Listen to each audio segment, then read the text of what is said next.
네, 우리 성가대 찬양 감사했습니다. 본향을 향하네. 이 찬양은 이 성가곡 중에 핸델의 메시아에 해당이 되는 아주 대곡인데요. 우리 성가대가 아주 감사하게 잘 찬양해 주셔서 은혜 많이 받았습니다. 여러분도 은혜 많이 받으셨죠? 예, 저도 내려가서 찬양하고 싶은 그런 막 충동이 일어났던, 왜냐하면 옛날에 이 찬양을 성가대에서 몇 번 했을 때 저도 이제 은혜 받던 어떤 기억이 있어가지고 그런 막 생각도 났고 그런 마음이 생겼어요. 자, 감사드립니다. 자, 오늘은 이 아버지와 아들이라는 제목으로 두 번째 설교 시간을 갖는데요. 아버지와 아들, 누가복음 15장에 나오는 탕자의 비유라고 하는 말씀을 두 주에 걸쳐서 전하고 있습니다. 예수님께서 말씀하신 이 탕자의 비유, 이 탕자의 비유는 아버지와 아들의 비유라고도 하는데, 지난주에는 둘째 아들에 관한 비유의 말씀을 들었습니다. 오늘은 맏아들, 첫째 아들에 관한 말씀이에요. 여러분, 지난 시간의 얘기를 여러분이 너무도 잘 알고 있으리라 생각하지만 간단하게 좀 정리해서 말씀을 드리면, 둘째 아들은 자기에게 돌아올 분깃을 아버지에게 먼저 달라고 요구를 하죠. 그리고 나서 집을 떠나서 장사를 해본다고, 자기가 혼자 살아보겠다고 집을 떠납니다. 이 둘째 아들의 이러한 행동과 모습은 죄 가운데 살고 있는, 하나님을 떠나서 자기 힘과 능력으로 자기가 주인 되어서 살아보고자 하는 그러한 죄인들의 삶의 모습을 보여주고 있습니다. 그리고 나서 이 둘째 아들은 집을 나가서 허랑방탕하게 지내면서 모든 가진 것들을 다 탕진하게 되죠. 그래서 죄 가운데 살고 있는 사람들의 이제 실상을 보여주고 있는 내용인데, 이 둘째 아들이 자신의 죄인됨을 나중에 깨닫죠. 그리고 죄의 무서운 결과와 참혹한 죄의 현실을 자각한 후에 아버지께로 돌아오자라고 결심을 하고 또 회개하며 아버지께로 돌아오게 됩니다. 자, 이 돌아오는 순간의 행동을 우리는 믿음이 시작이 되는 회개다라고 말씀을 드렸습니다. 참 중요한 역사적인 순간이에요. 개인적인 인생 가운데 아주 중요한 터닝 포인트가 되는 그 역사적인 순간이 있다면 하나님께로 돌아오는 순간, 이 순간입니다. 집으로 돌아온 둘째 아들을 이 아버지는 정말로 기뻐하고 또 반겨주죠. 종으로 여겨도 좋을 것이라고 했던 아들을 아버지는 그게 아니다, 너는 언제나 내 아들이다 하면서 아들로 대우해주고 아들의 지위를 회복시켜줍니다. 아들의 귀환을 기뻐하면서 송아지를 잡고 친구들을 불러서 잔치를 벌여줍니다. 자, 이런 아버지의 모습은 아들을 받아주고 사랑하는, 용서해주고 사랑해주는 하나님의 무조건적인 사랑을 나타내주고 있어요. 자, 그런데 집안에는 또 한 명의 아들이 있었다 하는 것이죠. 그 한 명을 맏아들이라고 하는데, 이 한 명을 이렇게도 불러요. 집안에 있는 또 한 명의 탕자. 집안에도 또 한 명의 탕자가 있다라는 거예요. 첫째 아들은요, 둘째 아들을 아버지가 이렇게 환영해주고 받아주고 용서해주는데 그 아버지를 이해할 수가 없는 거예요. 밭에 나갔다가 돌아와 보니까 막 집안에 시끄러운 소리가 나고 잔치 분위기가 있으니까 뭐 어쩐 일이냐고 종들에게 물어보죠. 그랬더니 종들이 동생이 건강하게 들어왔는데 그것을 아버지가 기뻐해서 송아지를 잡고 잔치를 벌여주고 있어요. 그 얘기를 하니까 이 맏아들, 그러니까 둘째 아들의 형이죠. 그 형은 그 얘기를 듣고 엄청나게 화가 나면서 분노가 일어납니다. 그리고 집 안으로 들어가려고 하지 않아요. 그러니까 집 안으로 들어와야 되는데 들어오지 않으니까 아버지가 대문 밖을 나옵니다. 나와가지고 맏아들을 만났어요. 그러니까 삐져 있고 저쪽에 처져 있는 이 아들을 만나서 왜 그러냐 하고 물어보니까 이제 아들은 왜 자기가 이렇게 화를 내는지 얘기하게 되고, 아버지는 이제 그만 들어가자, 함께 기뻐하자, 그게 마땅하지 않냐, 이렇게 얘기를 하면서 나오는 대화가 오늘의 말씀이고 비유입니다. 몇 해 전에 이 청소년부 수련회에서 이 탕자의 비유를 알려주었고 아이들에게 질문을 했어요. 질문 내용이 이거였어요. 여러분은 둘째 아들이 집에 돌아왔을 때 아버지가 살찐 송아지를 잡고 잔치를 베푼 것을 잘한 일이라고 생각합니까? 라고 질문을 했더니 1번 객관식이었어요. 그렇다, 잘한 일이다. 2번 아니다, 3번 절대로 그렇지 않다. 4번 잘 모르겠다. 자, 여러분은 몇 번이십니까? 1번 잘했다, 2번 아니다, 3번 절대로 그렇지 않다, 4번 잘 모르겠다. 몇 번이에요? 할렐루야. 역시 여러분은 천사의 마음을 갖고 계세요. 예. 대답 안 하신 분들은 뭐예요? 이 질문에 대해서 대부분의 아이들이 어떻게 대답을 했냐면요. 아니다. 절대 그렇지 않다. 그렇게 대답한 사람들은 주로 누굴까요? 형이나 오빠였어요. 형이나 오빠가 대부분 뭐라고 대답하냐 하면 둘째 아들 그렇게 잘못해갖고 돌아왔는데 용서해주고 받아준다? 말도 안 된다. 절대 그럴 수 없다. 그렇게 대답한 사람들을 보니까 형이나 오빠가 다 그렇게 썼더라고요. 또 누나도 그렇게 쓰고. 여러분, 제가 그 얘기를 들으면서 적지 않게 놀랬거든요. 이 비유를 하는 데 있어서 첫 번째 아들은 직접적으로 예수님이 누구를 비유해서 말씀하고 있는 거냐면요. 먼저 이 사람들은 특히 바리새인과 서기관들을 말하고 있어요. 이 바리새인과 서기관들은요. 스스로 이렇게 생각합니다. 자신들은 선택받은 하나님의 민족이다. 자기들만이 구원받을 자격이 있다. 유대인들이 특히 그렇게 생각을 하잖아요. 그래서 이방인들이나 죄인이라고 생각하는 낙인 찍힌 사람들이 하나님으로부터 구원을 받는다? 이것은 그들에게는 받아들일 수 없는 것이었어요. 유대인들은, 그러니까 특히 바리새인과 서기관들, 율법주의자들은 사람을 바라볼 때 어떤 관점으로 바라보냐 하면 의라고 하는 관점으로 바라봤는데 이들이 생각하고 있는 의는 기준이 무엇이었냐면 율법을 지키느냐 지키지 않느냐 이것이 그들에게는 의의 기준이었어요. 그러니까 이거 행위에 대한 기준이었다는 것이죠.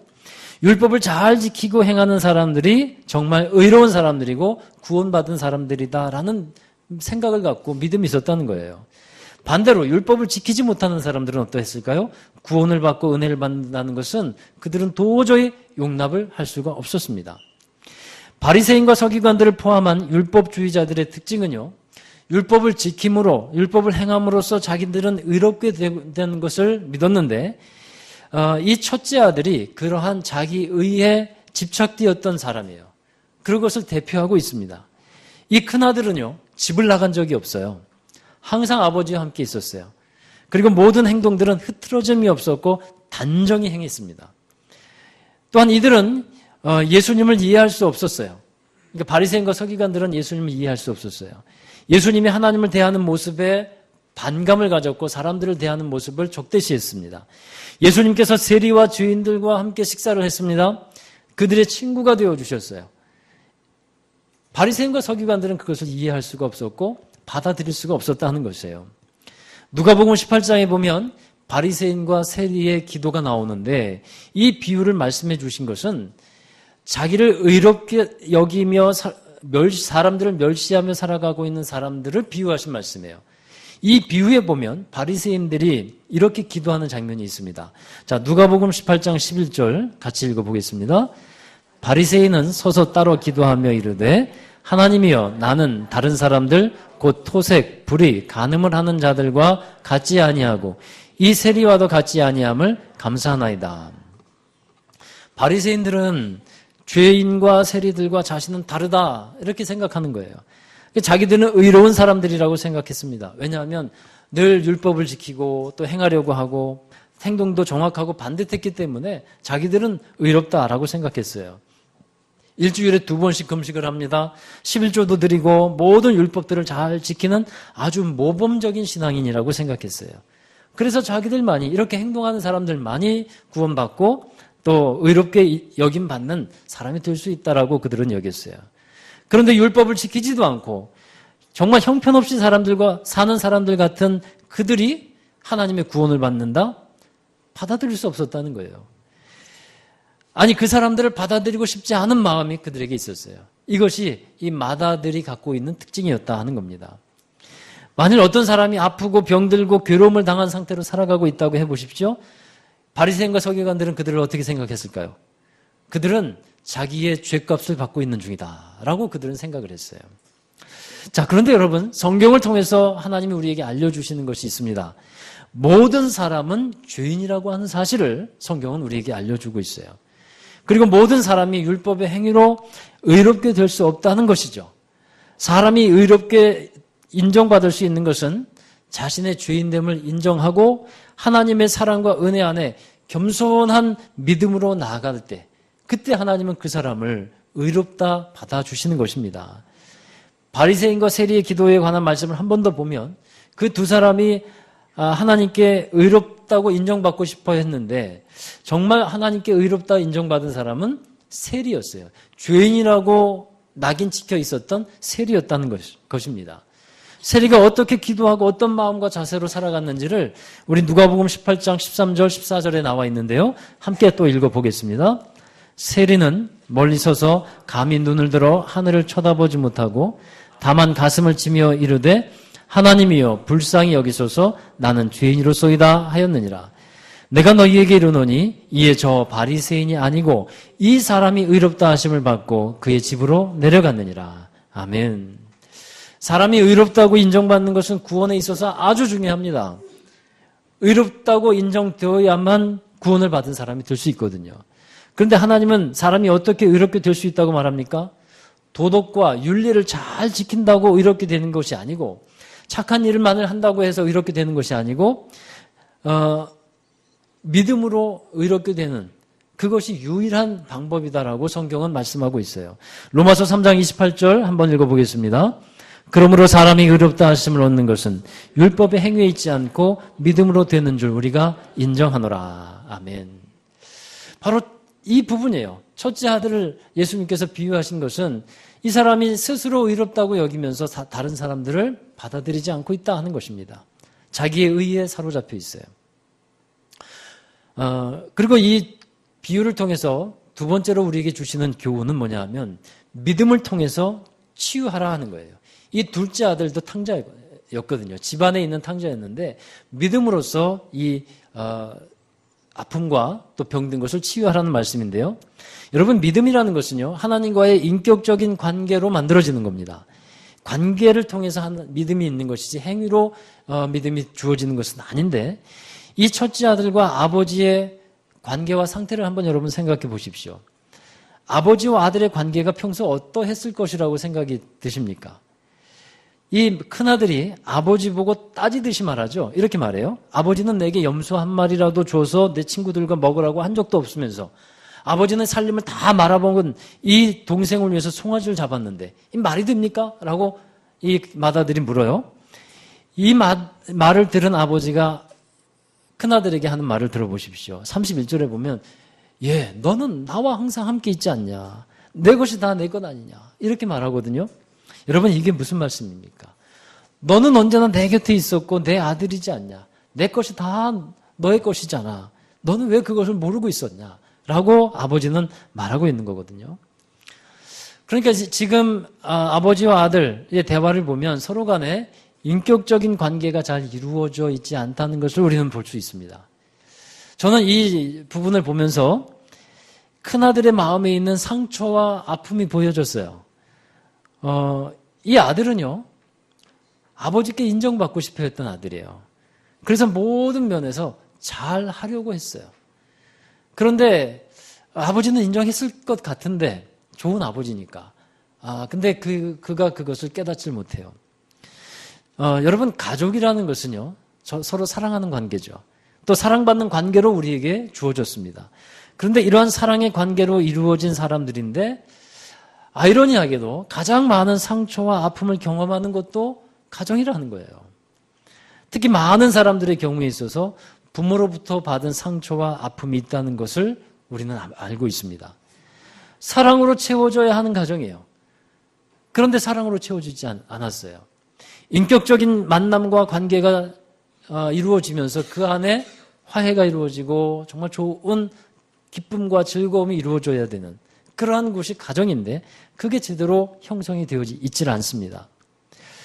여러분 제가 학창시절에 배운 생물이라고 하는 과목의 수업에서 이런 것을 배운 기억이 나요.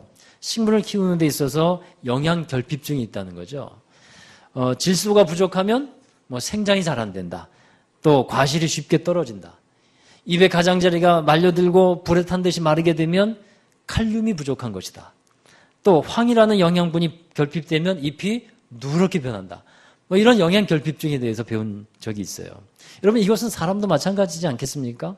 사람에게 어떤 영양소가, 필수 영양소가 부족하게 되면 그에 따라 나타나는 증상들이 있어요. 저도 요즘에 눈밑이 계속 파르르 떨리는 일이 생기는 거예요. 한동안 계속 눈밑이 파르르 떨려서 인터넷 검색해 보니까 심하면 이게 안면마비, 구안와사의 일종이다.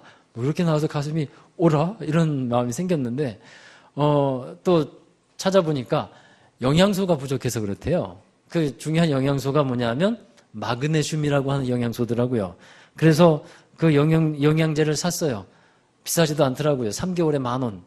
그러니까 비싸지도 않은 거 그거 먹고 지금 괜찮아지고 있는 것 같은 느낌이 드는데 다리에 쥐가 나시는 분 마그네슘 결핍이라고 합니다. 그래서 마그네슘 드세요. 뭐 또 비타민이 부족하다, 칼슘이 부족하다 그러면 어떤 뭐 증상이 나오지 않습니까? 설교가 갑자기 건강 강좌로 바뀐 것 같은데 제가 말씀드리고 싶은 것은요. 사람에게 공급되어지고 채워져야 할 것이 분명히 있는데 그게 채워지지 않을 때 정상적이지 않은 이상 증상들이 나타나게 된다는 거예요. 우리는 그 원인을 상처 혹은 쓴뿌리 같은 것으로 설명하게 되는 거죠. 오늘 말씀에 나오는 큰아들을 다시 생각해 보십시오. 아버지는 둘째 아들이 돌아왔을 때 큰아들이 어떤 반응을 보이기를 기대했을까요? 아버지와 똑같은 마음이기를 기대했을 거예요. 동생이 돌아왔으니까 형 너는 얼마나 반갑냐, 얼마나 기쁘냐. 그리고 아버지가 끌어안고 기뻐하고 눈물 흘리고 즐거워하듯이 형도 아이고 내 동생 왔구나 하면서 끌어안고 기뻐하고 축복해주고 그러기를 바랬던 거예요. 그런데 큰아들은 어떻습니까? 정반대의 반응을 보이고 있다는 것입니다. 사랑으로 받아줘야 할 동생을 거부하고 있어요. 근데 더 큰 문제는 뭐냐면요. 자기가 무엇이 잘못되어 있는지도 모르고 있다는 거예요. 이 잘못되어 있는 부분을 알고 있다면 차라리 나은데 자기가 뭔가 문제가 있다는 것을 모르고 있어요. 자, 여러분 로마서 12장에 보면요. 참된 그리스도인의 삶의 모습을 말씀하면서 우는 자들과 함께 울고 웃는 자들과 함께 즐거워하라 이렇게 말씀하고 있거든요. 즐거워하는 자들과 함께 즐거워하라. 다른 사람들과의 관계에서 서로 시기하거나 질투하는 마음이 아닌 다른 사람들의 기쁨이 나의 기쁨이 되고 다른 사람의 슬픔은 나의 슬픔이 되고 눈물이 될 수 있는 그러한 공유할 수 있는 사람들의 모습은 건강한 그리스도인, 진정한 그리스도인의 모습이라 하는 것입니다. 우리 모두가 그렇게 되기를 바라요. 그래서 함께 울 수 있을 때 함께 울고 함께 눈물을 웃을 수 있을 때 함께 웃을 수 있는 여러분 건강한 사랑을 받은 사람, 풍성한 사랑을 받은 사람은요. 이러한 감정적인, 정서적인 공감 능력이 뛰어나요. 하나님은 우리에게 그런 사랑을 공급해 주고 계시는 분이에요. 그래서 정말 자기가 신앙생활을 하면서 과거에는 그런 사랑이 부족했다 할지라도 하나님의 그 풍성한 사랑을 채우고 경험하게 되면 회복의 역사가 일어나는 거예요. 내가 거부했던 사람들, 이상하게 사랑의 마음이 생겨요. 받아들여지게 되고요. 위에서 기도할 수 있게 되고요. 축복해 주게 됩니다. 그 사람이 잘된 것 옛날엔 시기가 됐고 왜 저 사람은 잘하는 것도 하나님께 잘하는 것도 없는데 저렇게 잘 되는 거야 라고 하는 시기의 마음이 들었었는데 하나님의 사랑으로 채워지다 보니까 그 사람이 잘된 게 너무도 기쁜 거예요. 자기 일처럼 기쁜 거예요. 자, 이것이 정상적인 그리스도인의 감정이고 또 정서가 된다라는 겁니다. 이런 회복은 어떻게 일어나게 됩니까? 하나님과의 관계, 즉 믿음의 관계를 통해서 다시 회복되어지는 것인 줄로 믿습니다. 자, 여러분, 이 큰아들에게 있었던 문제를 해결하고 회복하는 데 있어서 정말 중요한 핵심의 관건이 되는 것이 있습니다. 그것은 이 큰아들이 아들로서의 지위와 정체성을 회복하는 거예요. 이 비유에서 아버지는 큰아들에게 이렇게 말씀합니다. 누가복음 15장 31절 다시 한번 읽겠습니다. 아버지가 이르되 예 너는 항상 나와 함께 있으니 내 것이 다 내 것 이로되. 탕자의 비유 첫 번째 부분에 보면요. 둘째 아들이 아버지에게 분깃을 달라 했을 때 아버지는 둘째 아들에게도 분깃을 나눠줬고 첫째 아들에게도 분깃을 나눠줍니다. 둘째는 그것을 가지고서 아버지를 떠나 나가서 다 탕진하게 되었고, 근데 첫째는 어떻습니까? 첫째는 정반대예요. 아버지가 아들에게 주었어요. 근데 그걸 쓸 줄을 몰랐어요. 자기 것인데 그걸 쓸 줄 몰랐어요. 하나님이 주신 그 크신 은혜와 사랑이 있는데 그것을 누릴 줄을 몰랐어요. 하나님의 은혜를 제대로 누리고 있지 못하다는 것인데, 여러분, 아들에게 주어진 그 권세가 있습니다. 그것을 아들은 누려야 되거든요. 아들임에도 불구하고 종처럼 살아간다면 그것은 어리석은 일이 아니겠습니까? 이 큰아들은 아들로서의 위치임에도 불구하고 품꾼으로서 또 한 명의 종으로서 그런 자세로서 살아갔다는 거예요. 하나님은 우리를 자녀로 불러주셨습니다. 하나님은 우리를 자녀로 만나기를 원하신다는 거예요. 자녀를 위한 하나님의 사랑으로 하나님은 우리를 대하고 계시다 하는 것입니다. 하나님이 그렇게 말씀하시는 거거든요. 이 큰아들에게 말씀하시는 것처럼 너는 언제나 나와 함께 있는 내 아들이다.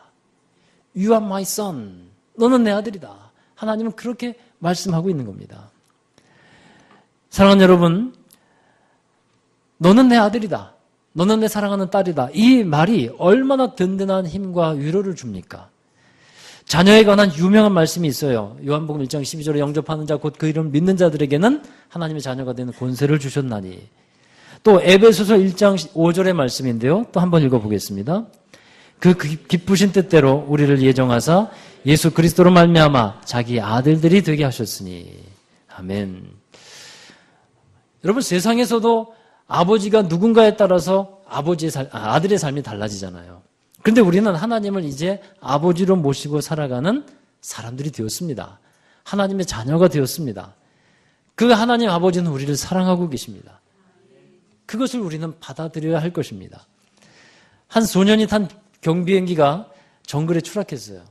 수색대가 며칠 동안 숲속을 뒤졌는데 소년을 찾을 수가 없어서 이 소년의 아버지가 전단지를 만들어 정글에 뿌리기로 결심했는데, 그 전단지에 쓸 마땅한 문구가 생각이 안 나요. 근데 인생의 경험이 풍부한 어른이 충고를 해줬어요. 지금 당신의 아들에게 필요한 것이 무엇인가 생각해 보세요. 아들이 두려워서 떨고 있을 것인데, 고독하며 정말 두려움에 떨고 있을 텐데 그 아들에게 부모의 사랑을 확신시켜 주세요. 그것이 가장 큰 위로가 될 겁니다. 그래서 소년의 아버지는 전단지에 이렇게 썼어요. 내 아들아, 우리는 너를 정말 사랑한다. 그 전단지에 그걸 써서 정글에다가 뿌렸습니다. 그때 이 정글에서 아버지가 뿌린 전단지를 아들이 바라봅니다. 굶주림과 추위, 고독, 절망에 거의 삶을 포기하고 있었는데 전단지에 적힌 아버지의 글을 보고 삶의 용기가 다시 솟구쳐 납니다. 결국 소년은 며칠 후에 수색대에 의해서 구출될 수 있었다라고 합니다. 사랑하는 여러분, 하나님이 우리를 사랑하신다고 하는 것, 이것을 받아들여야 되는데, 이것이 받아들이는 것이 믿음인데, 믿음이라는 것은 저절로 생겨나지 않습니다. 믿음은 하나님께서 하신 일을 내가 믿기로 받아들이고 결단할 때에 생겨지는 거예요. 의지적인 결단이 나에게서 생겨난 것이기 때문에 이것은 진짜 믿음이 될 수 없다라고 생각하는 분들이 있다면 생각을 바꿔보시기 바라요. 여러분, 하나님이 하신 일을 우리의 생각과 우리의 의지를 사용해서 받아들이기를 기다리고 계신다는 거예요. 자녀가 엄마 아빠가 나에게 해준 일을, 그 좋은 일들을 어떻게 생각해야겠습니까? 엄마 아빠는 나를 사랑한다.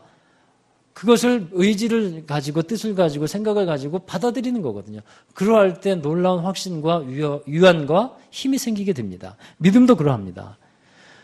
로마서에 보면 하나님께서 우리를 어떻게 사랑하셨는지를 말씀하고 있는데요. 우리가 죄인 되었을 때에, 우리가 심지어 원수 되었을 때에 하나님은 독생자 예수 그리스도를 십자가에 죽게 하셨다고 했어요. 그렇게 함으로써 우리에 대한 하나님의 사랑을 확증해 주셨다고 말씀하고 있습니다. 그 사랑 안에 지금 우리가 살아가고 있어요. 이 세상의 어떤 것도 그 크신 하나님의 사랑에서 우리를 끊을 수 없다라고 말씀하고 있습니다. 그 사랑을 여러분 확신하시라는 거예요. 그 사랑을 진짠가라고 의심하는 자세로 받아들이지 말고, 그렇다, 하나님은 나를 사랑하신다라고 확 받아들이시고 의지를 사용해서, 결단으로 그것을 사용해서 받아들이시라 하는 것입니다. 그러면 하나님은 우리에게 정말 좋은 것을 주시는 것, 아버지가 되심을 분명히 확신하게 될 것이고 분명한 믿음 안에 거하게 될 줄로 믿습니다. 집에 머물러 있던 이 큰아들은요, 아마도 교회 안에 있는 성도일 수 있습니다. 하나님이 자녀로서 받아주시고 인정하고 있으며 하나님은 너무도 큰 은혜를 주셨건만 그 사랑을 잘 알지도 못하고 그 기쁨의 은혜를 누리지 못하고 있는 여러분 중에 한 명일 수 있습니다. 여러분, 그분들에게 하나님은 말씀하고 계신 거예요. 너는 변함없이 내 아들이다. 내 사랑하는 딸이다. 할렐루야. 그 사실을 받아들이면서 정말 그 든든한 믿음 위에 서게 되기를 바랍니다. 제가 목회를 하면서 마음이 어려워지고 낙심될 때가 몇 번 있었어요. 그때 아무도 없는 예배당에 혼자 이렇게 강단에 올라와서 아무것도 하기 싫을 때 있잖아요. 여러분들 앞에서는 그 티를 못 내고 하나님 앞에서는 티를 낼 수 있잖아요. 그래서 아무도 없는 강단에 다 올라와서 가만히 기도도 못하고 가만히 있을 때 하나님이 제게 물으셨어요. 내가 나를 사랑하느냐. 이 베드로에게 예수님께서 물으신 질문이잖아요. 내가 나를 사랑하느냐. 그 마음이, 그 물음이 속에서 이렇게 들려지고 있는데 한참 동안은 가만히 있었습니다. 아무 말도 하기도 사실은 싫었고 또 가만히 있다가 마음을 가다듬고 있을 때 고백을 해야 되겠다라는 마음이 생겨서 베드로처럼 그렇습니다. 하나님, 제가 주님을 사랑합니다. 이렇게 고백했던 적이 있어요. 그러고 나니까요, 왠지 모를 힘이 생겨요. 일어날 수 있는 힘이 생기고 다시 해보겠다고 하는 마음이 생기고요. 다시 믿음이 생겨요. 그 고백이 그만큼 중요한 거예요. 내가 나를 사랑하느냐고 물으시는 주님은 왜 물으시는지 아십니까? 주님이 먼저 나를 사랑하고 계시기 때문에 물어보시는 거예요. 사랑하지 아니하시면 물어보시지 않는 겁니다. 여러분, 그 사랑은 곧 우리 아버지의 사랑인 줄로 믿습니다. 그 아버지의 사랑, 하나님의 사랑 안에 여러분 넉넉한 그 사랑 안에 거하시길 바라고 그 사랑 안에 늘 감사하며 기쁨을 누리고 은혜를 누리고 살아가는 여러분 되시기를 주의 이름으로 축원합니다. 기도하겠습니다. 감사합니다. 하나님, 우리를 사랑하신 그 사랑 우리가 측량할 수 없고 헤아릴 수 없지만 때때로 우리가 그 사랑을 잃어버리고 살아가고 있지 않는지 돌아보게 하여 주시옵소서. 집안에 머물고 있었던 큰아들과 같은 모습이 우리의 모습이 아닌지 되돌아보게 하여 주시옵소서. 그리하여 다시 우리 깨우치게 하시고 하나님은 변함없이 언제나 어느 때나 어느 상황이나 우리를 사랑하고 계심을 인정하고 주님 앞에 믿음으로 또 사랑함으로 나아가는 우리 모두가 되게 하여 주시옵소서. 그리하여 넉넉한 하나님의 풍성한 은혜를 살아가는 저희들이 되게 하여 주시기를 간절히 원하오며 우리 주 예수님의 이름으로 감사하며 기도하옵나이다. 아멘. 우리 함께 자리에서 일어나셔서 찬양하시겠습니다. 예수님께서 십자가에 죽으신 것, 우리를 위해서 죽으셨어요. 또 예수님께서 십자가에서 죽으신 후에 부활하신 것, 또 우리를 위해서 부활하여 주셨습니다. 우리 그 아버지의 사랑 안에 우리는 거하고 있습니다. 우리 함께 찬양하면서 그 사랑을 더욱더 높여드리고 그 사랑 안에 거하는 여러분 되기를 바랍니다.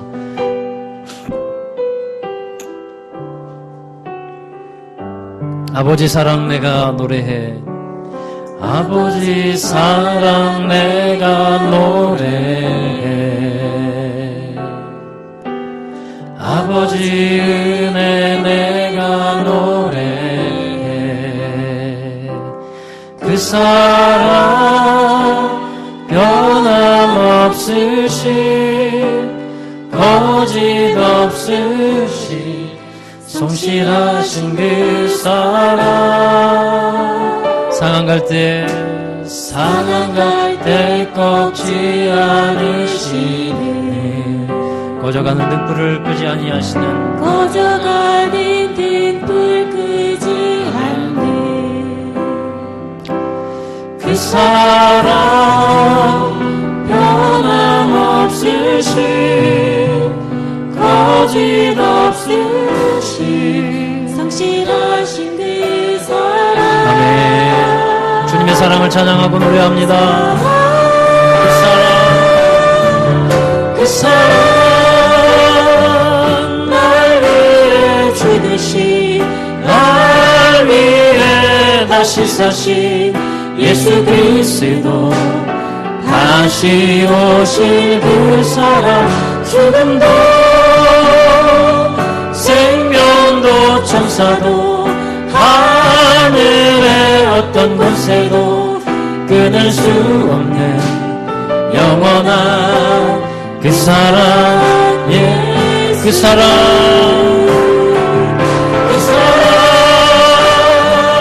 날 위해 죽으신 날 위해 다시 사신 예수 그리스도 다시 오실 그 사랑 죽음도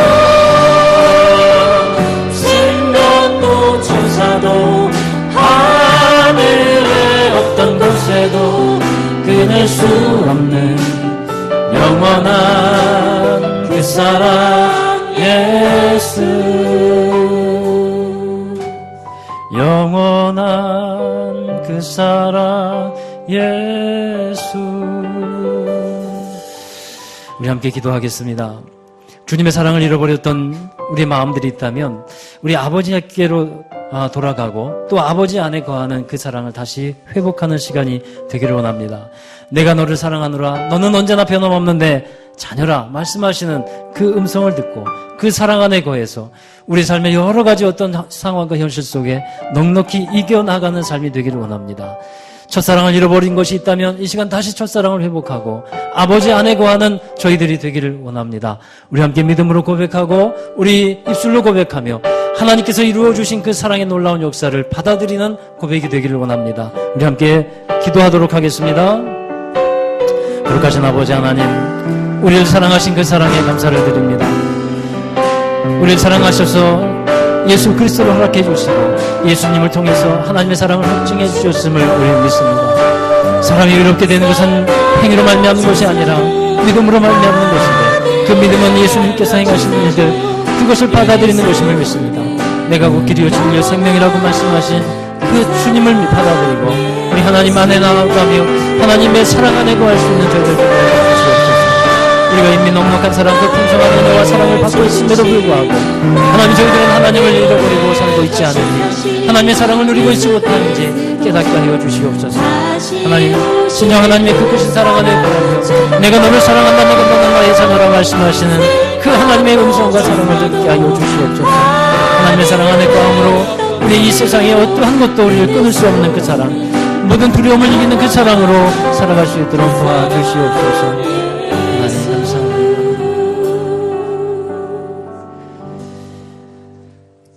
거룩하신 하나님, 아버지 집에 거하고 있었던 그 첫째 아들은 하나님 아버지의 그 사랑을 제대로 깨닫지 못했음을 말씀을 통해서 보여주시고 알려주셨습니다.